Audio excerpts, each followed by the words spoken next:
Hello friends. So let's look into the hot topic the world is currently discussing. As PM Narendra Modi has met the Chinese and the Russian prime ministers of the presidents during the Shanghai Cooperation, along with the recent global events happening around India. After Trump has entered into his office, the penalty tariffs imposed on India has made the SCO a critical point for India's growth and development. So let's look into more details of SEO. So we'll be looking on this in a mains perspective, but the prelims perspectives will also be covered in this. So mostly this class is oriented on the mains perspective of Shanghai Cooperation. So it's a permanent intergovernmental international organization having a 10 members, and its main goal is of strengthening the mutual trust and the friendliness or neighborliness between the member nations. Okay, so it's based on Eurasia. Let's look into its members. We will understand more of its geography. So yeah, we got India there. India's neighbors, Pakistan, China, Russia are there.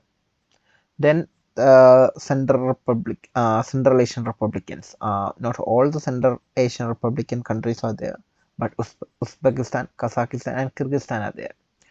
Please note which all Central Asian republics are not there. Okay, so then we can see Tajikistan is not there.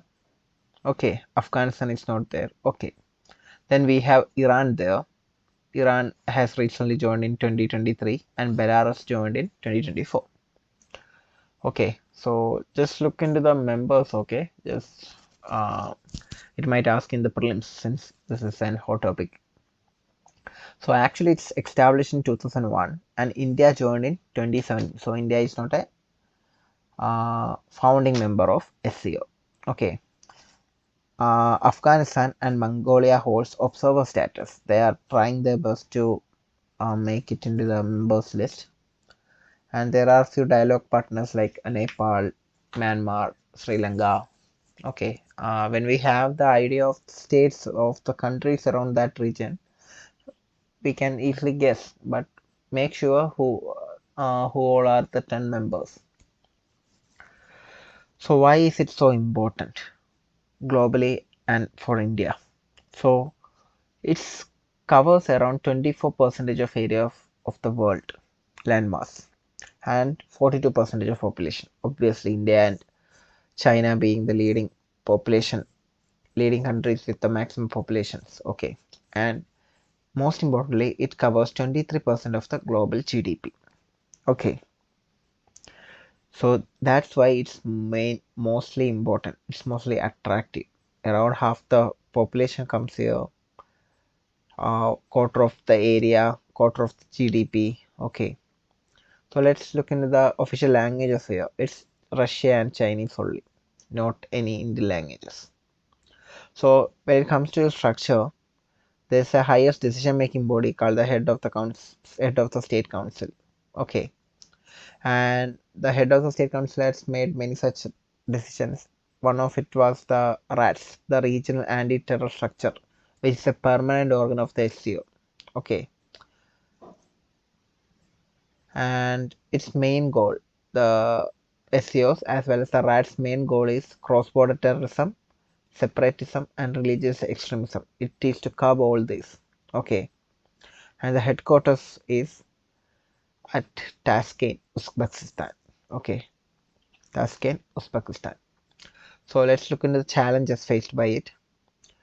Mainly, we are talking about it in the Indian perspective, not about the challenges the SCO is facing. And we are focusing on mains, and we will be looking on India's challenges as a part of this member of SCO and all. Okay, so here both India and Pakistan is present. So we know we are arch enemies due to different reasons, historical and all. And recent there have been a conflict and Operation Sindoor has taken place. So this is a challenge for SEO as we have two enemies in that group. So how will the group function efficiently? So like what had happened in the FARC, it might lead to ineffectiveness of the group.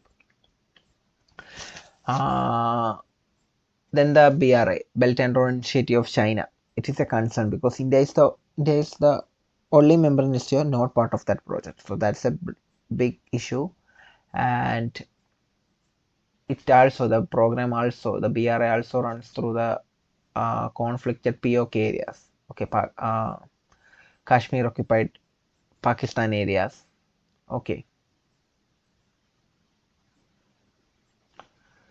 yeah, sorry, Pakistan occupied Kashmir areas. Sorry, my bad.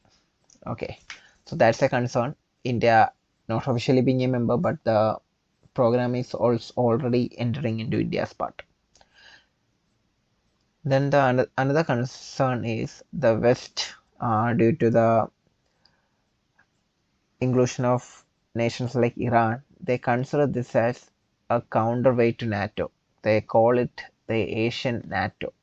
So that's a growing concern for the European powers as well as the US. Then another concern is for India is regarding terrorism. The SCO doesn't actually recognize the state-sponsored terrorism like that we seen in India due to Pakistan. Okay, so SCO doesn't recognize such activities, but SCO recognize any sort of terrorism happening inside the country, like some Maoist group or even anything else. Okay, but never the state sponsors terrorism. And China and India also hold different views and different attitudes on terrorism. And we got our um ties with Pakistan and China strained due to the border issues. Now, hopefully, the relation with China is getting better. And even though the SCO is made to curb terrorism, we have failed in curbing that. Its most recent example is the Pahalgam attack in 2024. Yeah. Now, let's look into the significance it poses to India. Security wise, uh, it is to control the regional terrorism. SCO's defense centric structures and activities of RATS is majorly focusing on uh, the security aspect. Then the three evil mantra, as we had earlier cited, like terrorism, separatism, like extremism, basically religious extremism. So to curb this is the mantra of SEO. And to curb this, of course, they have to integrate. So integrate in operation. So definitely there is a lot of coordination and information sharing happening. Okay. So economic wise, when we look, we had already said it's a 23% GDP, 42 percentage population. So it's a huge market. Okay. So it's a huge market for India's products, as well as as the Central Asian states are involved. It will get India an access to sell its products to Europe through Central Asia. Okay, so new market opportunities are opening up for India. And these areas are basically resource rich areas, which have a lot of potential to mine it. So India can be an active participant in that mining. And the SEO might develop a potential free trade agreement with Europe or something, European Union. Okay, so there is a lot of potential in the economic aspect. And leaving that, when we look into the energy security, we have the CASA project, the Tapi pipeline, which are, you know, issues with Pakistan has strained the development of this uh, project. So if the SEO work properly and bring trust and peace among its members, these projects would enable India's energy security more efficiently. Then the foreign policy, it's, yeah, like we say, it's connecting to the Central Asia. We can actually balance China and Pakistan. We can check the increasing influence of China at Europe and other nations. And while joining SEO, India is actually becoming a pan-Asian player, a major pan-Asian player. Okay, so these were the main significance of SEO to India and challenges we had already seen had curbed the effectiveness of this significance. The way forward, India can play a constructive role in re-radicalization of youth in Central Asia. Okay, so that's something India can do. So how can we do that? We can leverage our soft power in form of demography, culture, cuisine, education, whatever scopes we have, and revitalize connectivity projects like the Chabahar Port, Ashgabat agreements. Okay, Chahabar Port, where it sit, it's an Iran port in Iran constructed by India. So there is lot of sanctions or threat Trump had uh, tried to threaten India in the name of this, and focus of operationalizing the INSTC project, which is a project launched by India for Central Asia connectivity. It was a big attraction in 2025 prelims. Questions on INSTC was asked. Main an independent voice against China's dominance. Okay, constructively engage with Pakistan. Russia not having arms trade with Pak. Okay, Russia currently not having any arms trade due to the Indian influence. So, as conclusion, we can say it must be a platform to deepen solidarity and mutual trust and resolve disputes and differences through dialogue and consultation. A very optimistic, a very futuristic conclusion. That's all. Thank you.